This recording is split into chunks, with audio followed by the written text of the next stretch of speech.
Welcome in to Defuzed, where we talk about gaming and streaming technologies and what's going on around the gaming space. For this week, we are talking about PC upgrades, the state of PC upgrading.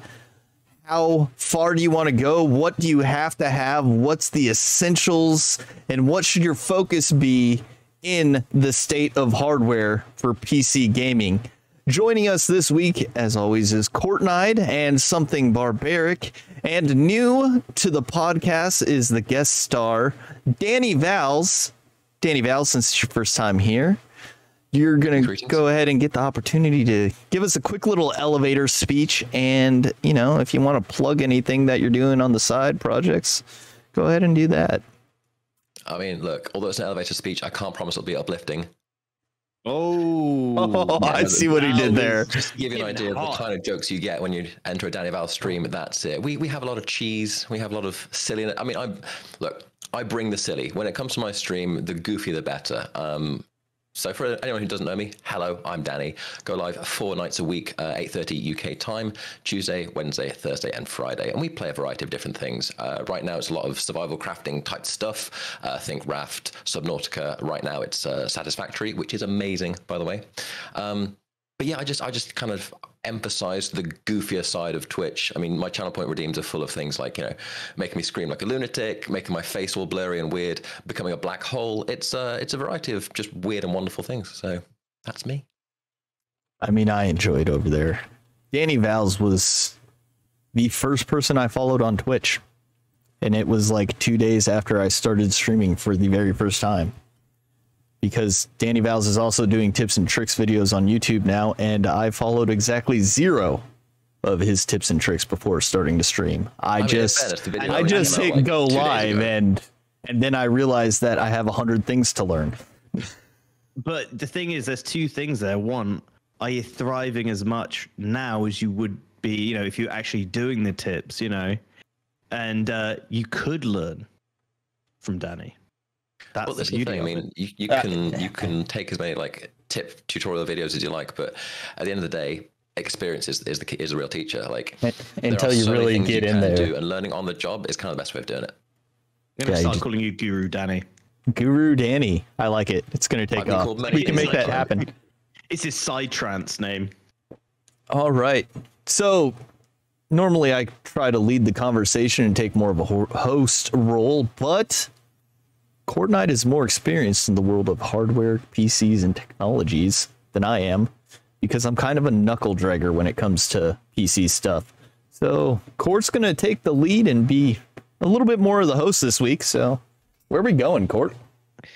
We're going to PC Town this week. We're going to talk pretty much everything that we can about PC gaming, the state of PC gaming, where it's at now, what we expect from it in the future, and maybe taking a little bit of travel into the past, and that's where we're going to start. So I thought, you know, while thinking about different topics for this week, I thought about kind of stepping back and seeing what our experience is within gaming and PC gaming. So I'll start this off just so, you know, you get an idea about kind of what I mean by that. Like, what did everyone grow up with? Did people grow up with a PC, console? And if you did have a PC, when was the first time you had a PC? So for me, I grew up, my brother had a Sega Mega Drive. That was like the first kind of game or gaming device that we had in the house. A Sega Mega Drive, like Sonic the Hedgehog, Road Rash, those kind of games. And then my family had a Windows 95 PC, which I did not even know how to turn on. I used to have to get my brother to do it for me. And then we had like Duke Nukem 3D. It should have been like one button, right? Duke 3D is where I was 5, right? And there was none of these. I can't turn on my virtual cameras. I was 5, okay, no experience. It was the 90s, and then I pretty much continued to console game with the PlayStation 2 until I got a PC when I was about 14, 15. I didn't do really any upgrading on it myself, other than maybe a disk drive upgrade from a CD to a DVD player.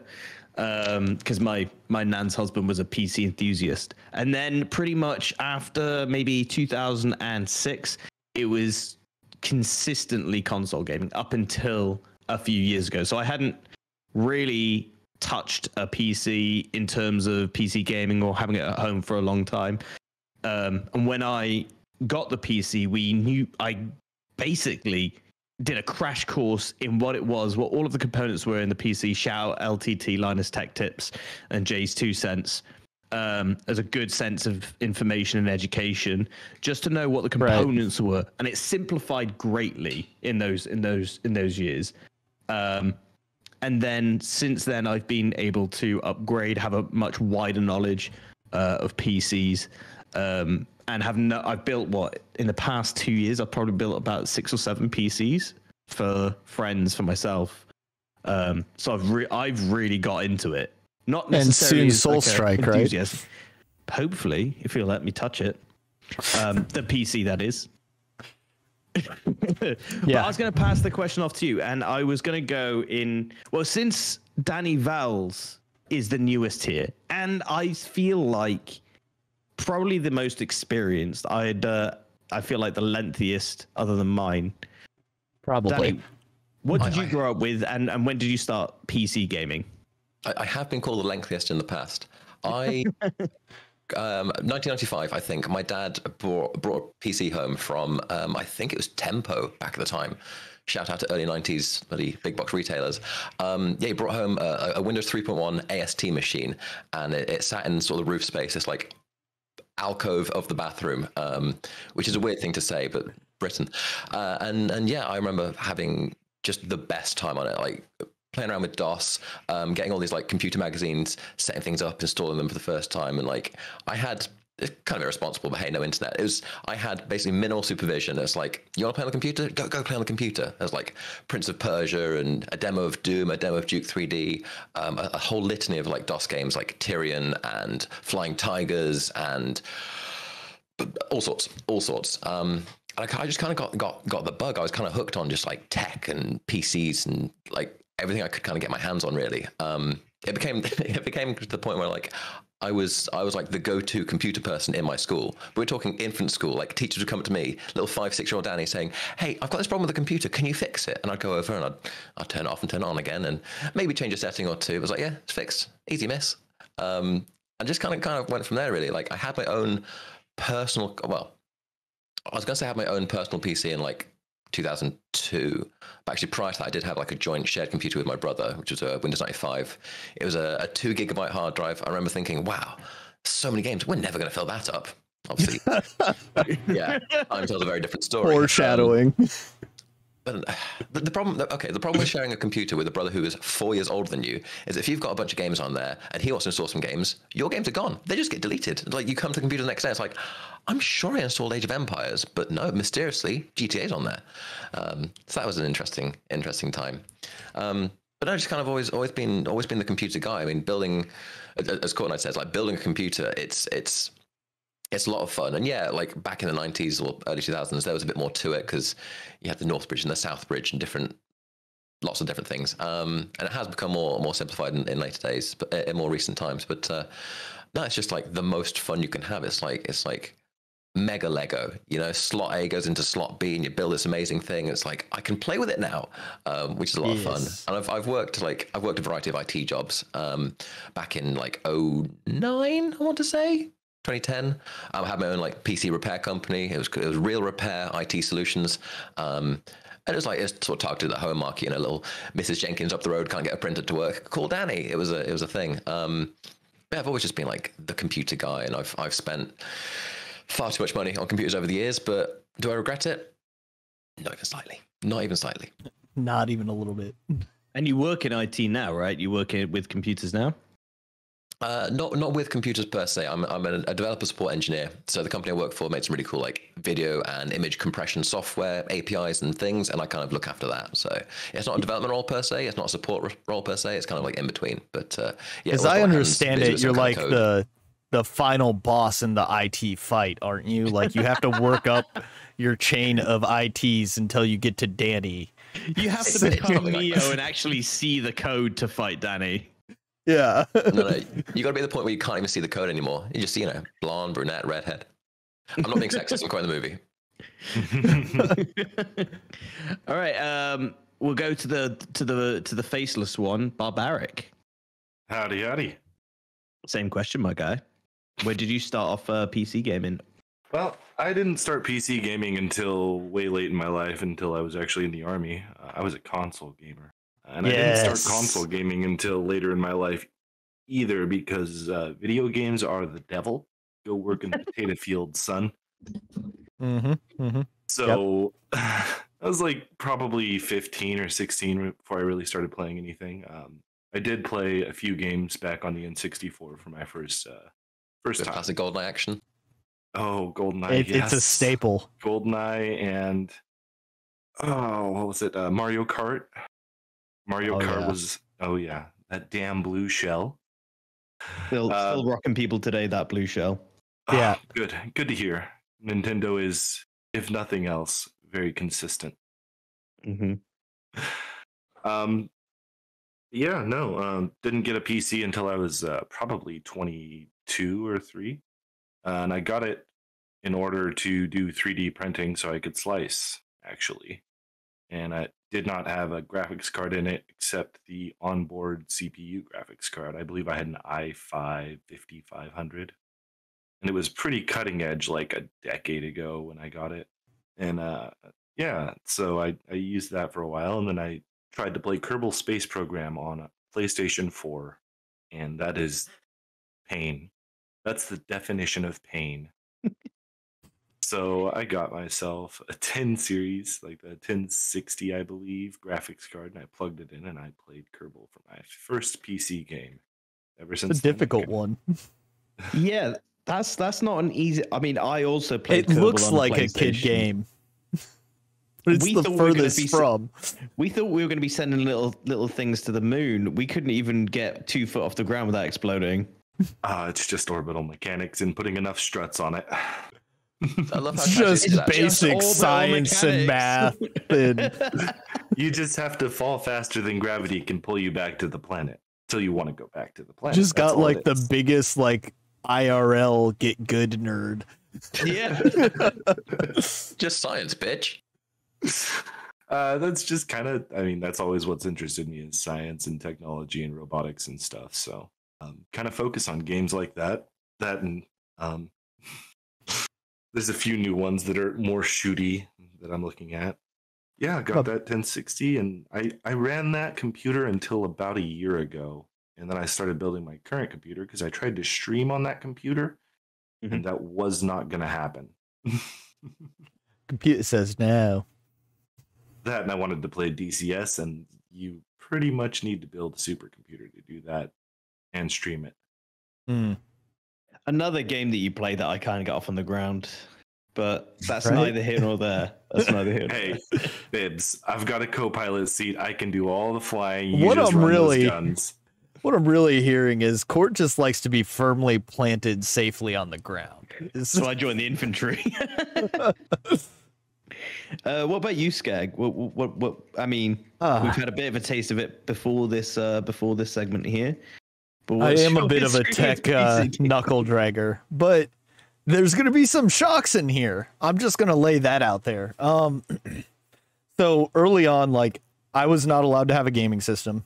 I just didn't. A couple of my friends had the original NES, and then friends had the Sega, the N64, so I got exposed to that. But it's that whole generation where we still played outside, but we had access to video games, so I got exposed, but we didn't really get into gaming.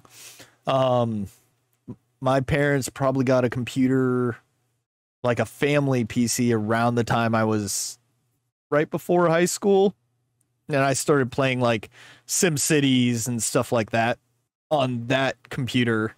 But, you know, time was very restricted. Plus, you know, I had to get my time in the AOL chat rooms, obviously.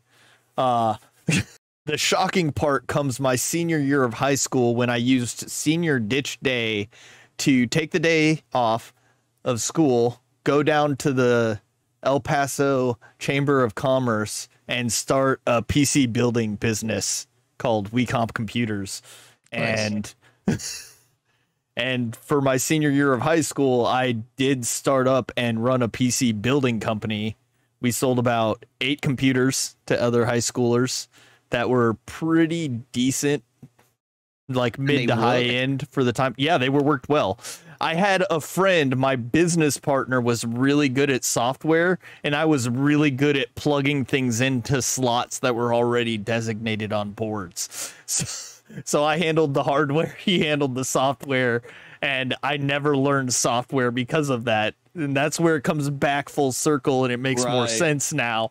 Okay, Hardware, makes sense. got it. Software, no clue. But then I joined the army. Unless they don't give you a tiny screw for your SSD, and then you screw. Oh my god, that screw! Like, life was pain. That's the motherboard manufacturer. Well, it was the PC manufacturer's fault that I didn't have that.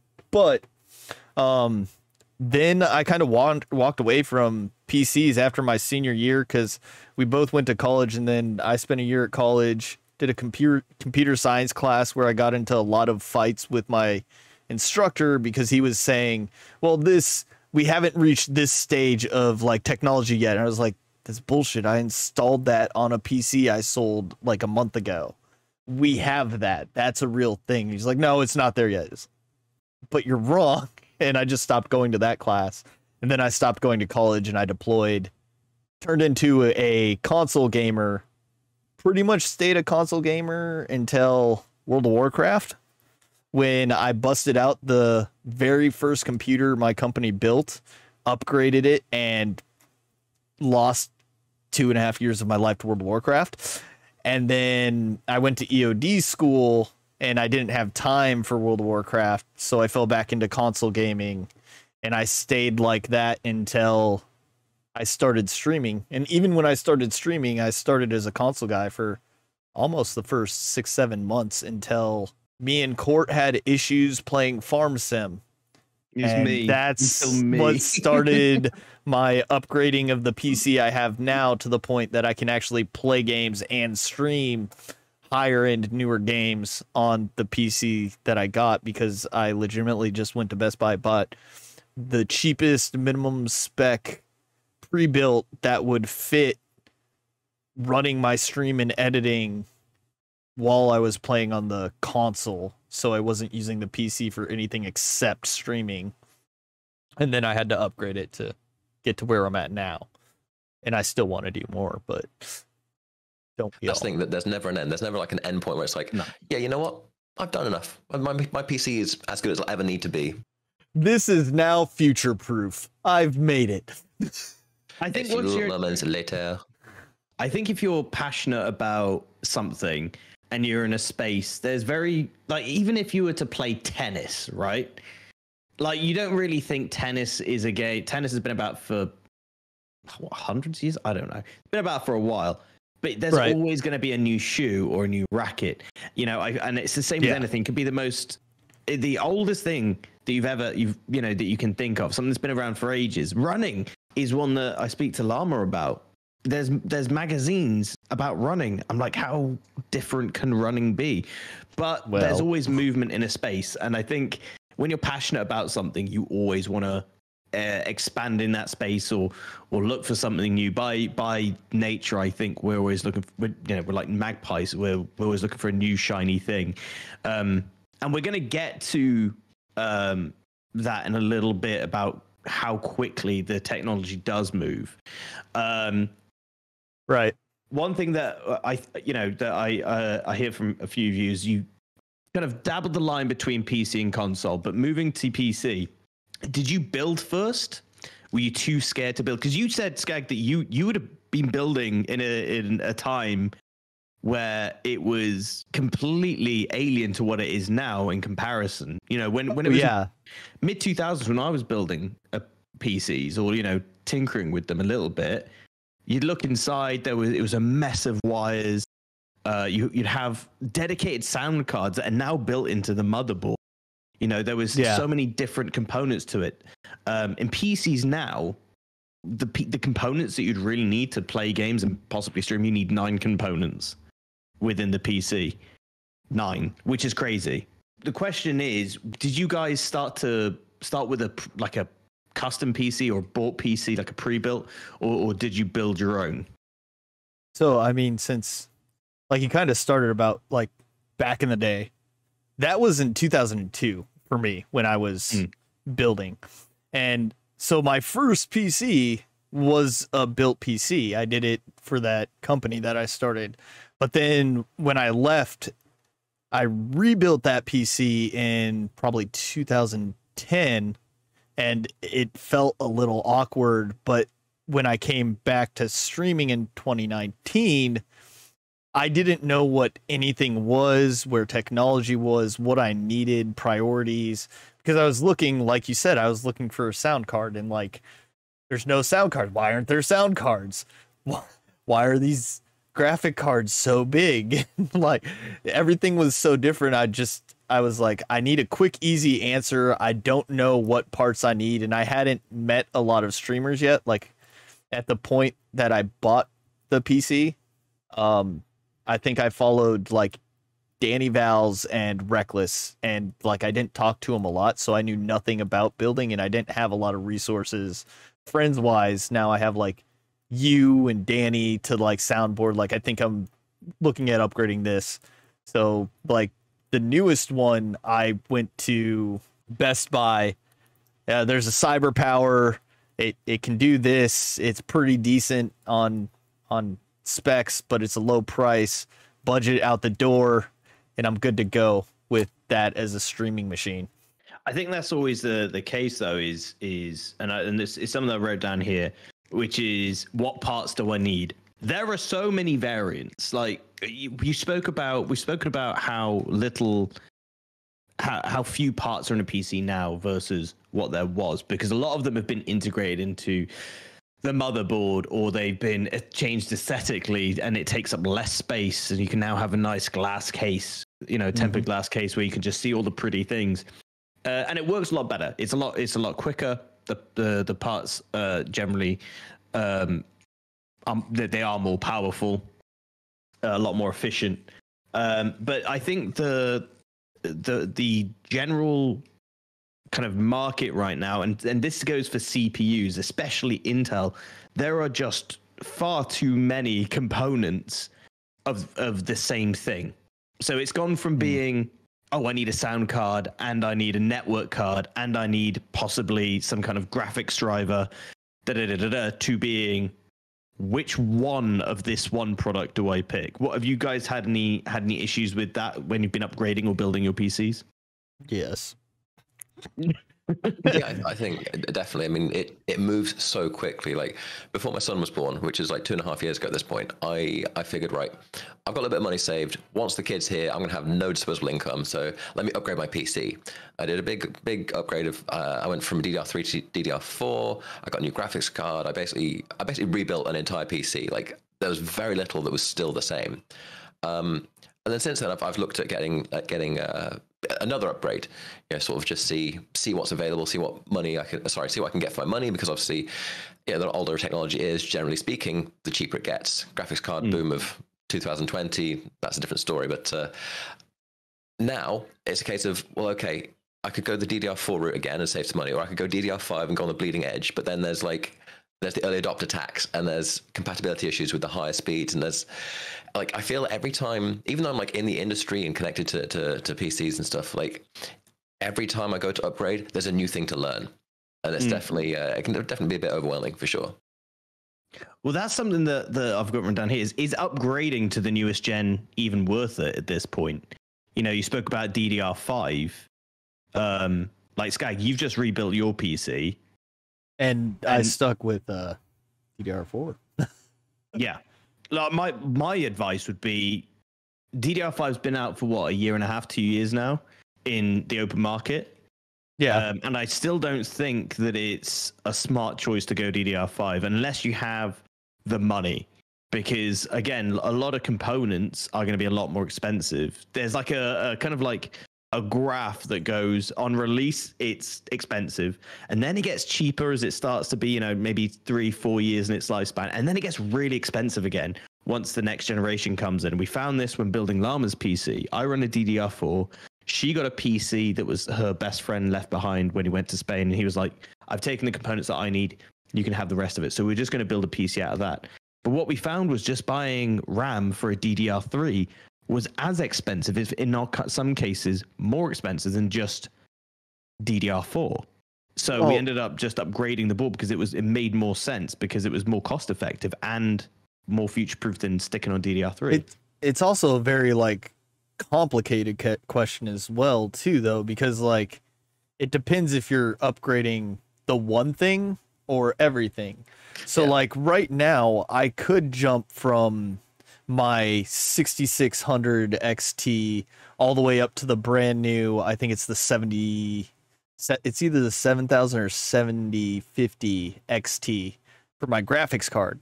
I could jump all the way to the newest generation of graphics card, but in order to do DDR5, I would have to change the motherboard, make sure that my chipset's compatible, which I'm pretty sure everything else is, but I would need a new motherboard just to get that one component.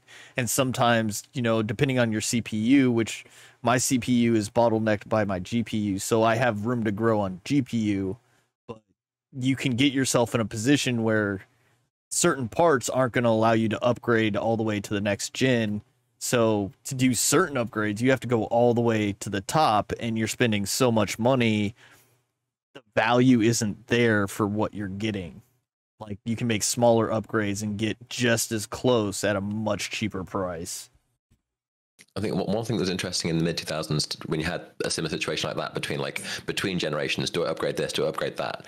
You could buy motherboards that were kind of like intergenerational. So I remember having a motherboard that had like two DDR DIMM slots and two DDR2 DIMM slots. So when you wanted to upgrade to the faster speeds, you just buy a new RAM, take out the old stuff, you're good to go. You didn't have to buy an entire new motherboard, an entire new processor. So that was kind of cool. I think you do get a few. I'm trying to think if it's AMD or Intel. I know there's one of them which does like an intergenerational thing. I can't remember if it's memory or generations of a CPU, but yeah, you don't tend to see that as much these days. Which, you know, for 15-year-old Danny on a budget, being able to upgrade to like piecemeal, that's quite good. For my motherboard, I thought it was my motherboard that was broken when I did my upgrade. And I thought, well, since I was running a 10700, I moved to an 11K, which was an unlockable. So if I wanted to, you know, overclock, I could. Not that I would, but if I wanted to push it, I could. Yeah, the options, yeah. I had the options, and that was just because I was like, well, I'm upgrading the motherboard. It turned out to be the CPU, because I did give Llama my CPU. She tried it in that PC of hers, and it was the CPU that was gone.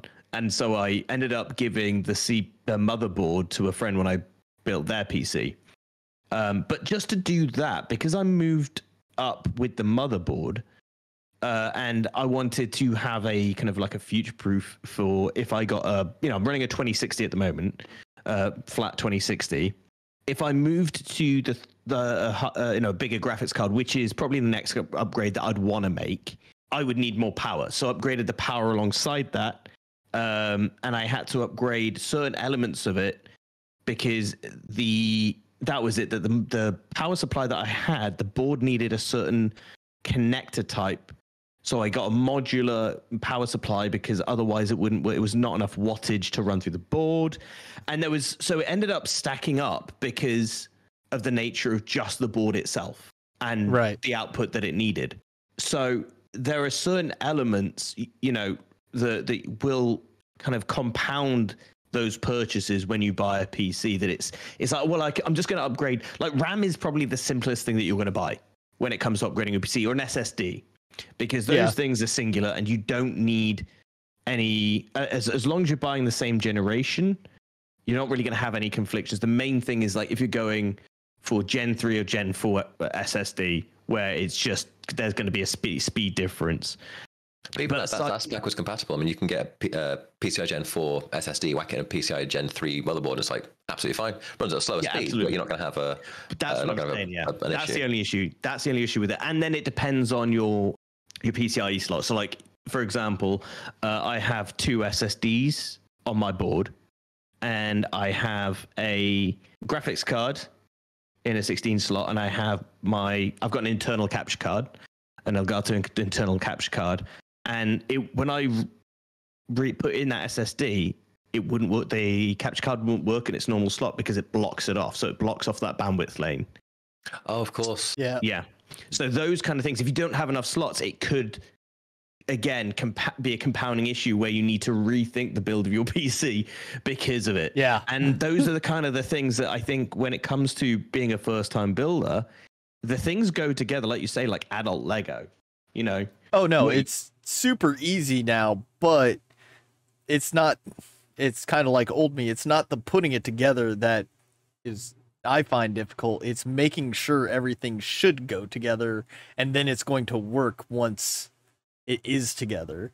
Like the compatibility, do you have room for this? Do you have the right power? There's websites that help, but it's not always guaranteed because there's so many variations of the exact same card. There's like, if I want my next upgrade, I want to do a graphics card as well. I want to go to the 6950, but there's 5 companies that make the 6950.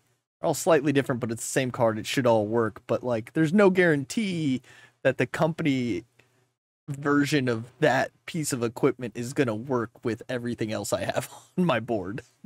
Would you say that there's too much choice in terms of a similar product? So when I talk about CPUs, generally Intel or AMD, those, you know, we've got those as the front runners. Those are pretty solid standard. But I mean, if you're like, I remember when I first started building and I was like, I don't know what the difference is. What do these numbers mean versus the letters behind them? What's the difference between an AMD and an Intel? And then within just those singular companies, they have just a whole host of them. I will say that PC gaming and PC building specifically is so much more accessible now. A lot of stuff is. There's a huge like collection and wealth of knowledge online that you can just consume. Like I say, shout out to LTT and JC's 2 cents. Right. I got to shout them out. All right, they helped a lot. No, they help a lot of people. They make good screwdrivers. What can I say? I want one. I really want one. I'm an absolute shill. Oh, look at flexing on us. Over here flexing. Yeah. Oh man. That magnetic. I got the name brand PC. No big deal. I don't even know what my screwdriver set is. I have an iFixit set. Pretty simple. I have an IKEA set. IKEA. Look at all those bits. Super simple. Nothing crazy.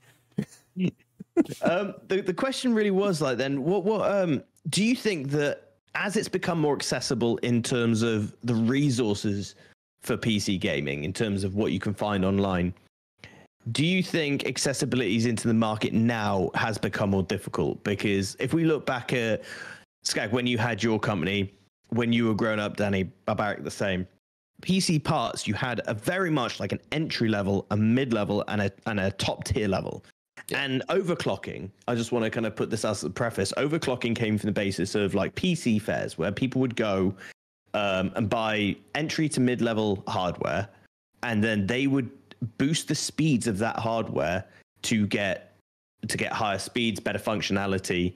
And that's where like water cooling would come in, because they're running so fast, the heat would be immense. That's where water cooling is. Really, water cooling now, where we are, unless you are a super giga chad, you want every FPS drained and squeezed from your PC like orange juice. Those things that go around in the mall that squash the oranges on those balls. Yeah. Bad example. There's really no need for it. It's primarily probably an aesthetic thing, or if you've got like a server running. Do you think it's accessible? Because all I really see now is top mid to high end products, and it's priced very much the same with, like the comparative products from not even 10 years ago. Like, yeah, I think there's no low end anymore. It's just like it's high level enthusiast pro. It's kind of a bit crazy. I mean, I remember getting my first. I'll try and find a photo for the edit, but I remember getting one of my first graphics cards as a GeForce 6600 GT. It was a very, very mid-level card, but I was so pleased. I took a MySpace photo, like me holding the thing in my mirror with a digital camera. Like it was. We top thing. I was so proud of that, because like I was able to buy that with my own money. It was a graphics card that let me play Supreme Commander and a few other games. It allowed me to play Source games at 30 frames a second. To me, that was a huge deal. Yeah, and it's crazy because when you look at that card, it looks like a card. Supposed to now it's just a heatsink, a mid-tier card. Now it's a giant block that looks like a cooling stack as opposed to a card. But I think my 2 points on that, like mid-level, high-level, all that, is I think there could be one. The learning curve is still super steep. While it is accessible and the information's out there, the learning curve is insanely steep because naming conventions aren't straightforward in this space. No sense, yeah. The naming conventions are super weird. There is no like direct crossover between companies or brands. But like also I think to the end of the high end, all that, I think they could cut out half of the products they release. Like I get that they always want to push the bounds and like give you the best, give you the best, give you the best. But a lot of these like cards, you're splitting hairs so finely that they're like almost minimal difference. Like you could have half the products and clear up a lot of the numbers and space and make it just a little bit easier overall, because realistically the 6800, the 6900 and the 6950 in the AMD video card space, the frames per second, the value you're getting for each upgrade is so minuscule that they could have jumped from the 68 to the 6950 and just called it the 6900. The middle one goes away. You don't need that many options, because if you want to go down, you can just go to earlier releases as opposed to like making so many middle options on every tier, on every generation. I think they're overcrowding the space on their own because they want all the options in the world, but realistically, if you cut it in half, gamers would still, pick the one that suited them best. But also to say that, like let's say an entry level. I run NVIDIA, so that's my basis of this. I know you're an AMD boy on your current release. when I build PCs way long ago, I was NVIDIA Intel all day.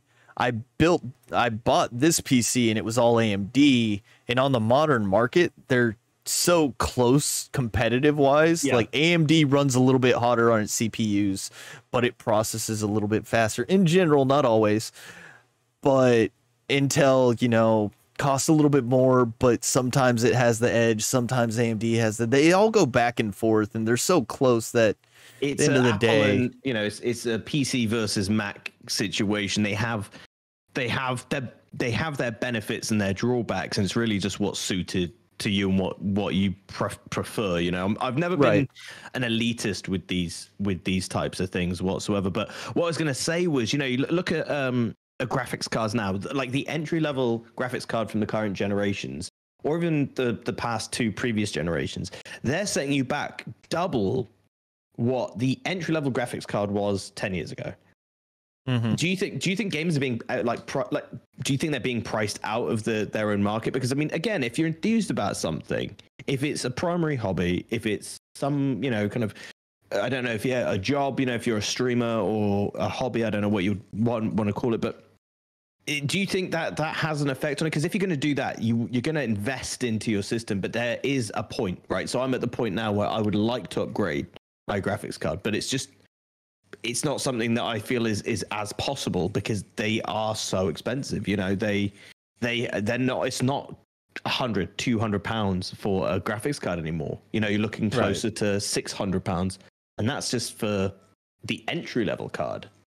Yeah, I mean, for many people, it's a month's wages. I mean, if you're like a teenager trying to get into gaming, I mean, good luck. At least on PC, it's. I mean, I don't want to use the term priced out because, as you say, like people will kind of find a way. If it's an enthusiasm, if it's a hobby, then people find a way of scouring the secondhand market. That's always a viable option. But it's a challenging one. It's a challenging one because I think there is.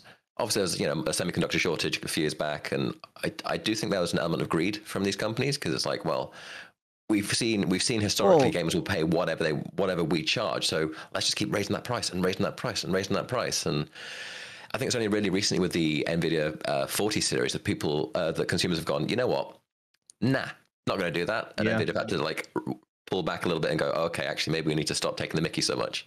So on that, I mean, everything's more expensive nowadays, unfortunately. But one thing that you missed, yeah, there was the chip shortage, but there was also the mining explosion where everyone was buying up graphic cards like crazy because they wanted to mine and get rich overnight. And then on top of that, you had the scalpers, which they can all burn. Honestly, it's like cheaters in video games. Scalpers are the cheaters IRL. They're terrible people. But with the 40 series, one thing that's very interesting is they're not set up to mine as efficiently. Their software is almost designed to not mine well because the companies noticed that this was happening. And then companies like Newegg, which doing the Lord's work on this specific one, they said that if you got more than one of the new series, the 40 series cards, you cannot return them. So if you were a scalper and you wanted to buy 10 cards and you couldn't offload them, you were stuck with them. And that did a lot to kind of like stave off scalping, which now we see that cards are kind of coming down a little bit. Like, you know what, the 3090 when it came out, it was probably closer to, what would you say, like $1,200-$1,500 if you got it direct and not through a scalper. But the newest, I haven't checked the newest like 4090 prices, but the newest AMD 7000 series is sitting just over $1,100. So it is a little bit cheaper than the previous generation high end when it came out. So I think the market's correcting, but there was a lot going on all at once that kind of drove it that way. I mean, I will say with the graphics card in terms of mining, we're seeing a drop in that because you were able to mine on graphics cards for a long time for both Bitcoin and Ethereum, which are arguably are the two biggest coins. Right. Bitcoin moved away from that and went to, I think it's called an ASIS system, which is its own thing in itself. It's more like just a singular server. So you couldn't mine with graphics card, or at least you could, but you wouldn't see any return on your investment. It doesn't work the same way. I think it was a year ago, Ethereum made the same move. And so that's why you saw all of these people offloading their secondhand graphics cards and a kind of a flood in the market. And I do think that helps with pricing. I do, because you see a lot of demand. You know, if people are buying, let's say, 20 graphics cards to mine in a go, a graphics cards company is going to go, oh, wow, okay, we've got this demand, we're going to supply it. And also, because of that, we could probably heave up that price. But I do think now that switch has happened, Danny, I agree with Danny on this point, which is, you know, people are kind of hitting back and saying, well, actually, I'm not going to spend a small mortgage on something that is going to help me play God of War Ragnarok, you know what I mean? Yeah. Or Fortnite, as much as I'd like to play 60 frames or 120 or 240 frames in 2K, 4K, whatever, you know, it's not a viable option for most people. And what they'll see is just that, it's going to hit them in the pocket. So I hope that there's some drawback on that. But that kind of leads me on to talking about a kind of more of a chicken and egg situation. So we recently saw news about Jedi Survivor. There's two games. I think you may have mentioned one of them, right? So we've got Jedi Survivor that is currently having issues on those high-end cards, those new high-end cards, which I've had a lot of people come into my chat and say, well, I'm playing on a 2060. I'm playing on a, you know, kind of an older generation card, let's say. It's weird to say that because they're not old, but in the scheme of gaming, they are. And they're saying it's fine. And it seems to me that, or, you know, from what I've read, it tends to be the higher end cards. And then you have publications, I think it said you need at least 12 gig of VRAM. VRAM is basically the onboard RAM on your graphics card that needs to run games. It's the on card memory pool. And then you have less about graphics cards, but more about storage. I think was it you, Skag, that said Grand Theft Auto 6 was going to be 700 gig? That is the rumor right now, that it's going to be 700 gig. Yeah, which would make it the second largest game on the market behind Ark. And the second one right now is 250, and I think that's one of the battlefields. Yeah, I so remember I don't. So go on, Dan. So I was just gonna say, I remember downloading GTA 5 when it first released on PC, and that was like 63 gigabytes. I remember leaving my PC on for like 2.5 days because it was the Rockstar launcher. You couldn't pause it; you had to be online the whole time, which was a horrible thing. And the internet was slower back then because it's a decade-old game now. Yeah, something like that. Yeah. Shoot. We're old. Right. I'm actually going to draw out my pension. But yeah, the where I was going with that was, is it a chicken or an egg situation? Right. So where we are right now, we have this technology that's moving so quickly, that's being produced so quickly.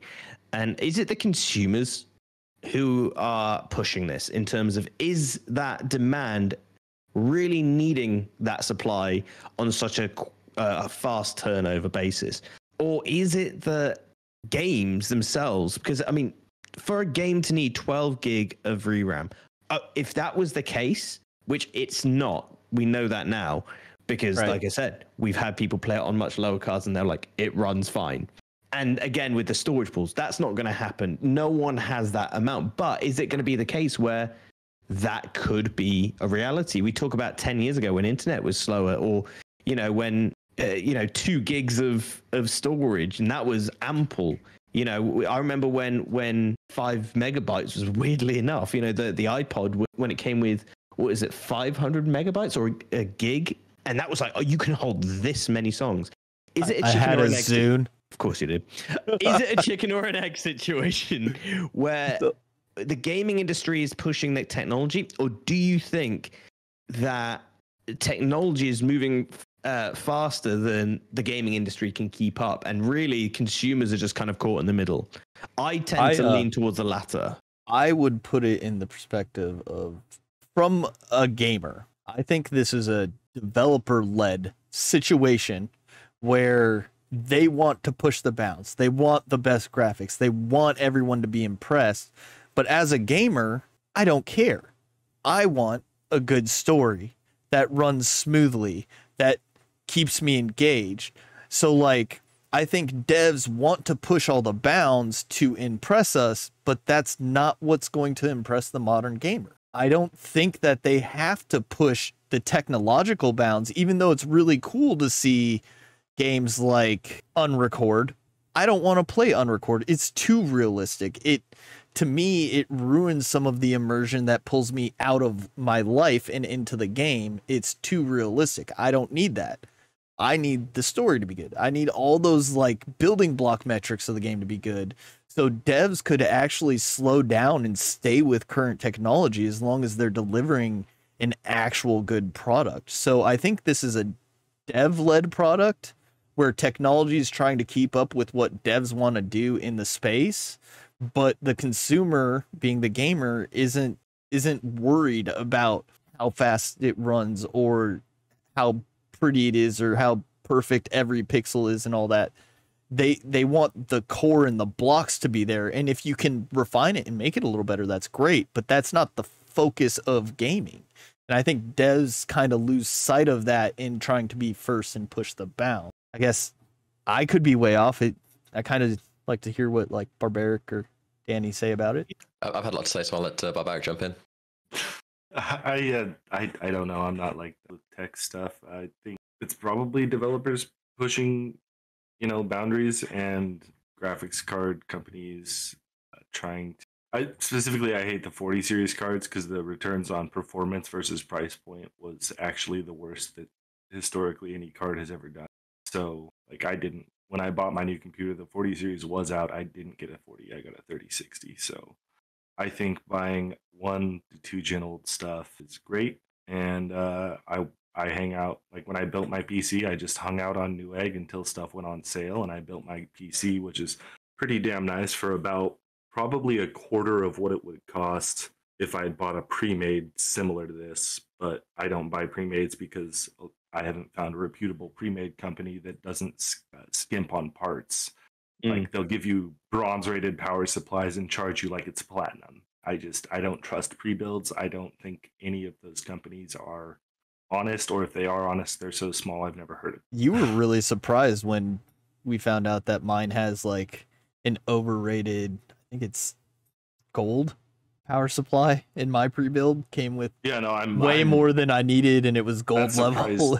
That surprised me a lot because almost every pre-build I've ever seen had a bronze rated power supply in it. Almost every single one. So I was really surprised when you said it was a gold. I had not pre-build as such. We could choose what we had. So I got mine through PC Specialist. So you have a list. It's like PC Part Picker, but they build it. Mm-hmm. They stress test it, and it comes as a product, and you still get the warranty. So it's really down to you and your budget about how much you spend. But it did come with a bronze power supply. Now I have a rated gold. It's a modular power supply.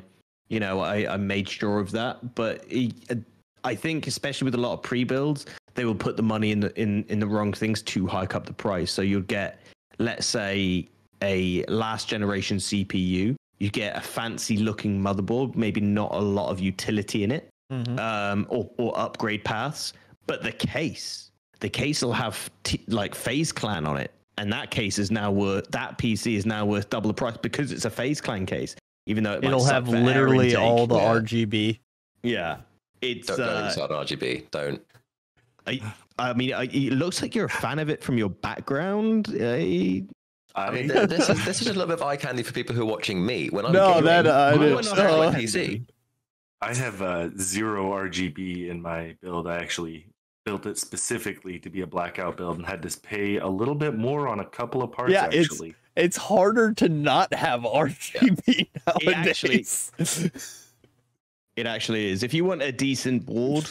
Or a gaming-centric board. I think a lot of the time gaming-centric boards are oversold. Did you see the recent Sonic the Hedgehog? LTT did a video on this. There's a Sonic the Hedgehog motherboard where it's like this massive silkscreen Sonic the Hedgehog on the back of the motherboard. So as soon as you install it, gone. You never see it. What's the point? What is the point? And you charge for the licensing on that. So you paid an extra like $20-$30 just to have something that you'll never see. Yeah, I always think that. Too. Well, I was going to say, I always think it's better if you can build your PC. If you know somebody who can build your PC for you, it's going to be cheaper and you'll get better product for it. Absolutely. To echo Barbaric, there's very few reputable PC builders out there. When we got our PC, people said, did you build it yourself or is it pre-built? And it's kind of sits in that middle ground because I got the choice, but there is an element of there's going to be some kind of tax on it because I'm not building it, and you're at the behest of their supply, because it could be that they could put that component in it, but they might not have it in stock or offer it for that model, not because it's not compatible, but just because that's kind of their tier, So I think from what I got the best bang for my buck because it wasn't that expensive. We got it on a Black Friday sale as well. But I think that, again, going back to that element of choice, it's confusing for a first-time PC game if you're getting back into it. And it can be daunting to think, how am I going to put this together? How does this even go together? This looks all alien to me. Well, that's and I think I'm sorry. Let's not get into the conversation about alien or whatever. Jeez. So, Mischief brought up a point, and I think it does link to the whole pre-build thing and the current market where you have designer companies like Starforge, which Asmongold runs, or the one Artesian, which went out of business for obvious reasons. But you have like the designer boutique pre-builds. Then you have the pre-builds like what I bought from Best Buy that's just crank them out, the Cyber Power. But those Cyber Power, the big power plant, like just crank them out pre-builds, they are going to be cheaper than building on your own. They're probably not going to be like the exact specs you want, but they buy everything in bulk. They crank them out. It is going to be cheaper, whereas the boutique ones, I think, probably are going to be more expensive than you building your own. So there's kind of like two different levels of pre-build there. Your boutiques are going to give you more power, but you're going to pay for it. And your like off the shelf Best Buy big box store pre-builds are going to be cheaper just because they crank them out. And I mean, you know they're going to be compatible and they work decently well because it's from a company, you have a warranty and all that. Whereas if you build your own, you do run the risk of like, if I do something wrong or this doesn't line up perfectly with that, I have to swap it out. I have to figure it out. So you could take a loss there. So I remember it was a few years, but yeah, about 10 plus years ago now. I remember ruining a motherboard because I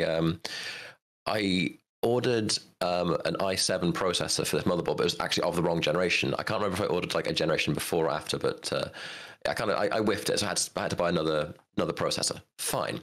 In putting the motherboard, and putting the CPU cover back on, a little plastic thing to protect the pins, I somehow managed to put it on upside down. So when I pressed it, I just bent a bunch of pins. So I phoned up the supplier saying, "Hey, you guys obviously sent me a pre-built, pre-owned motherboard because the pins are all bent. I've not touched this. What's going on?" And I successfully blagged it. They agreed to take it back. I said, "Oh, sorry, Mr. V. Here's a new one with a 10% discount." So it was like, "Oh, brilliant." But yeah, I definitely shouldn't have done that. And I don't know why I'm sharing it here for the internet to hear, but. And someone's going to be knocking on your door soon, so I present find me evidence A. What's the statute of limitation on that motherboard deal? I don't. That's a fair point, yeah. But I do think there's definitely a market for pre-builts. I mean, back during the GPU shortage, to get your hands on a 20 series card, at one point a pre-built was your only option.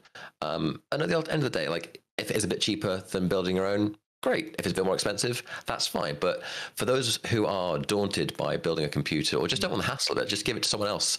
It gets PCs in the hands of gamers, which ultimately is a good thing. Yeah, I don't know. Like, see, I would agree. I see what Mischief's saying. I do agree with a lot of that. However, what I have seen, it's that I'm thinking about it from somebody who's very new to PC building and somebody who is been doing it for a while. So like if you're not comfortable, I wasn't, even though I'd kind of educated myself and I understood what goes in a PC, how it goes in a PC, and what you really need to run it, it was still hella daunted, and I didn't want to go through that because you know what the biggest part was? It wasn't the components, it was the wiring. That was the cabling. I was like, I don't know where to plug that in, you know. Which nowadays is so much easier. But this was only a couple of years ago, and it's still kind of daunting, you know. Not still now. happens sometimes. Occasionally, you'll yeah. Follow that guy in the motherboard manual. You generally speaking, you're okay, but not all motherboard manuals are made equal, though. I will say that. Yeah. The thing for me, though, it doesn't matter how many PCs I've built, and it's dozens at this point, probably not three figures, but every single time I put it together, I hit that power button for the first time. Those 3 seconds before anything happens, it's like, oh, do I have to RMA this? Is it DOA? Do I have to? Oh, and then it's fine. But those 3 seconds are like the most they're the 3 most tense seconds of your life until you get that boot screen. Yeah, or even just some sign of life. The amount of times I've gone, oh no, I didn't plug in. Or, oh no, the power switch isn't turned on. It's like, oh. I will say that, like, being like hardware focused, I love the troubleshooting process, as annoying as it is. Like, I know I've had entire Discord calls with you when I've been like troubleshooting as I upgrade my PC, just losing my mind. But like, I love the process of troubleshooting. I never want to do it, but like, it is engaging and fun to me. I think actually, you mentioned about you not being a software guy and being more of a hardware person. Like, that was how I kind of learned. That's how I kind of cut my teeth as a kid. Like, I would go on the family computer, break it in some way, and have to fix it before my dad came home. It's like, because if everything's fine by the time he gets to it, it's that old like clock analogy. Say again. It's that old like clock analogy where the kid who rips apart the family clock and then has to put it back together to not get in trouble. And that's how they learned mechanics or engineering. It's there's as old as time. There's an advert in the UK for I think it's the Navy, and it goes, if you can build a bike, then you can build an engine. If you can build an engine, then you can fix a car. If you can fix a car, then you can work and fix a 35 caliber railgun on this destroyer. And it's like, how do you get there? Like the leap. Hard work. Yeah. It's like I understand, like, you know, you're somebody maybe who's able to tinker and you can understand certain mechanics because certain mechanics do transfer, but it's so far beyond, like, you know, going from a car to a Type 95 destroyer cannon, you know. Look, everyone's got to start somewhere, Court. like it's building, fixing a car, fixing a bike. It's a gateway drug into fixing a railgun. Yeah, pretty much. Mine went into rockets, but yeah, same. Okay, I don't know many rockets with railguns, so I'm just ignorant. Sorry. Not yet. Wait until old Musky Boy gets his hands on some I think in the modern world, though, when you're talking about tinkering and getting into building and all that, I think the way I got back into it this time is something that works really well for a lot of gamers, where you go to CyberPower, you get the big box store off the shelf, cheap PC to get you into a PC, and then you have all the time in the world with your PC to learn that, like, my next upgrade should be this. And you can take time and learn how to do that upgrade and do it over time at your own pace and slowly. So, like, get the pre-built PC and then take your time to learn part by part how to upgrade it. I think that's probably like one of the better ways to go in the modern gaming space. That's the way I did it. That, when I got back into it, I got the, kind of pre-built. And then when it came time to upgrade, I wasn't going to send it back and be like, please fix it for me. I was kind of like out in the dust on my own, and you kind of go, okay, well, start small is what I would suggest. Start with replacing RAM or something like a graphics card and an SSD, and then you feel more comfortable with it.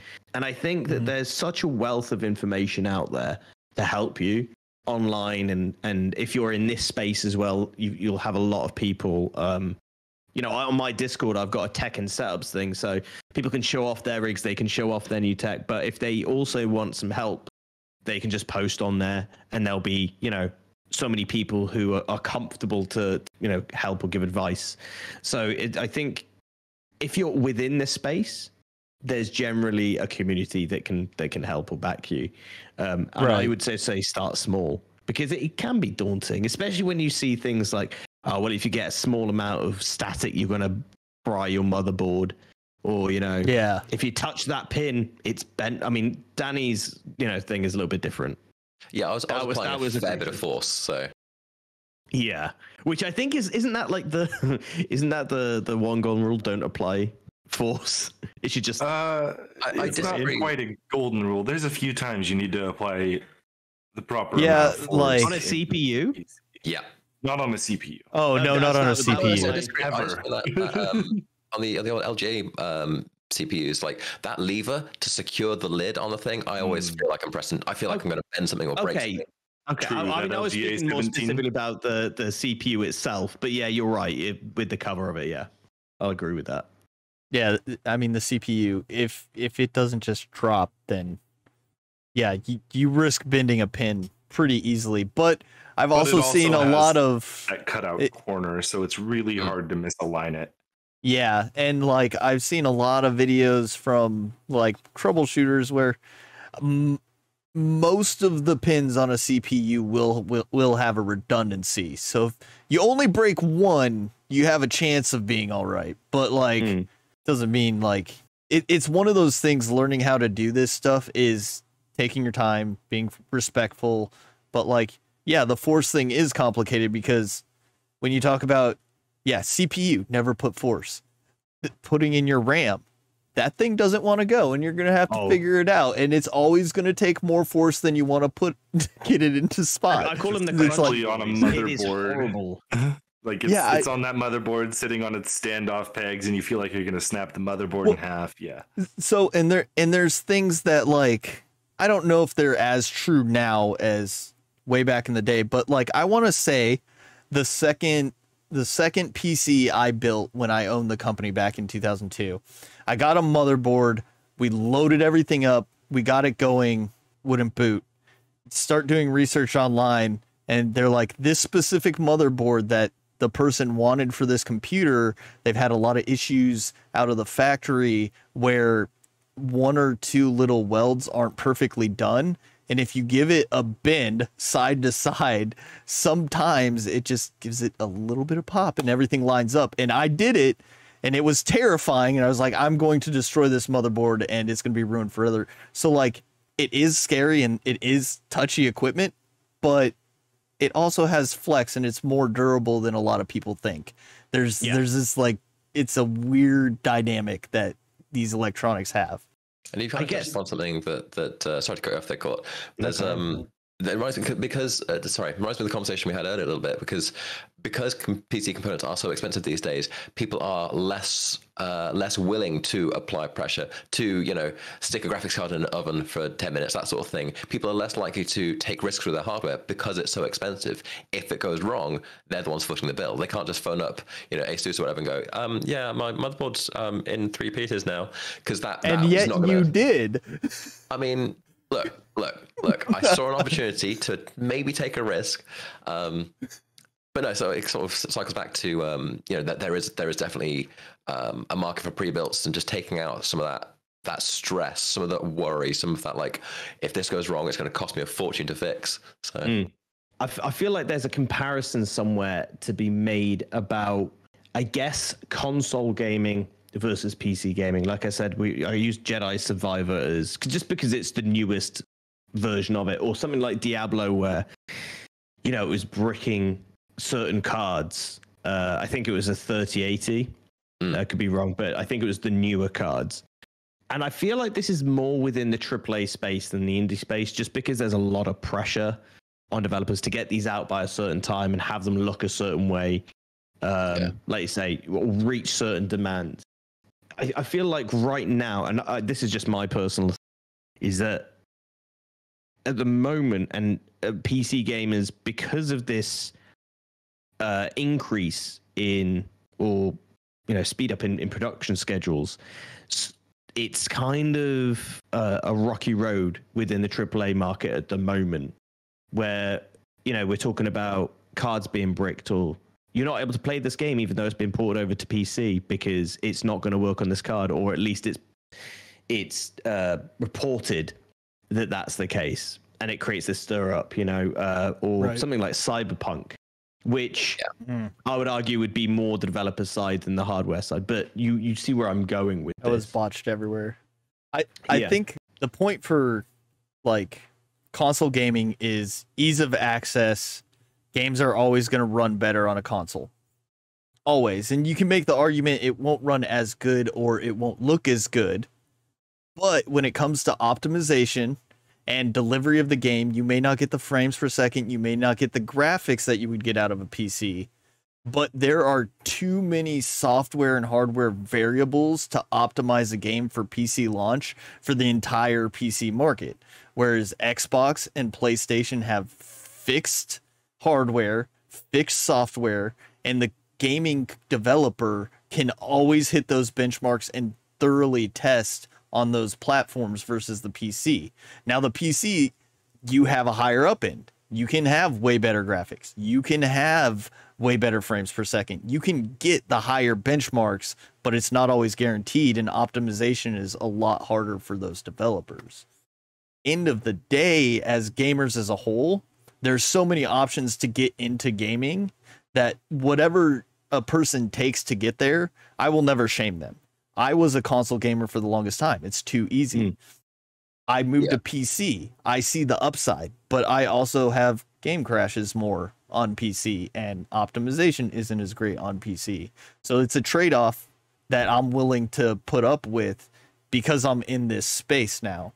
And even if you want to make the leap into PC, there's easy, quick access in pre-builds, or you can learn to go all the way to the extreme and do it all yourself. The options are all there. It's just a matter of what we want to do or what you want to do to get into the gaming space and enjoy the gaming space. That's why it's become so mainstream, is there's so many options and so much ease of access at the end of the day. I mean, just to mirror that, you know, I think a point that I was trying to get at as well was, again, you know, when they release a game for a console, you have certain benchmarks and certain things that you need to hit for it to run on that. It's a complete system. You know what you're going to get. No PS5 is generally going to be different through hardware and software because it's a complete package. It's a product. PC gaming is incredibly... it has so many variables because no person system is exactly the same. Even if honestly, even if you had the same build, I guarantee you those two PCs wouldn't run exactly the same. There's going to be one piece of software Still that changes something. Yeah, it's always, yeah. And I feel like, you know, I work for a games developer. You know, we're creating a game that is primarily going to be released on PC. Now, it's not a AAA game, so there's not that pressure, and we, you know, it's our first game, so there's not that pressure that we have to get it out at a certain time necessarily, or, you know, we don't. It's definitely not a incredibly graphically intensive game, you know, that's going to need so much storage and so much VRAM just to run it. But I think that there is an element where, with kind of what you're talking about, Skag, which is you can't test all variables, so you have to put out like that kind of base product and then troubleshoot, because that technology is just moving so fast that, you know, those releases of new graphics card, new motherboards, new chipsets, it's sped up exponentially in terms of where we were to where we are now, even within the past 6 years. DannyValz, what are your thoughts? I don't really have anything to say that's different from what you and Skag have said, really. No, be the contrarian. Be the contrarian, Danny. I would rather be what's the word I'm looking for? I'd rather have integrity and be genuine. True to myself. That's it. I hear good points when I hear good points. Well, guys, that's kind of where we see the current kind of tech space around PC gaming and why you should probably be a console. No, I'm just kidding. Get into gaming however you want. I think that's the big takeaway from all of this. There's so many options and there's ways to learn, and the technology is out there and it changes so fast. But we'd love to hear your opinions down in the comments. Thanks for hanging out this week, and we will catch you on the next one. And that is Scene.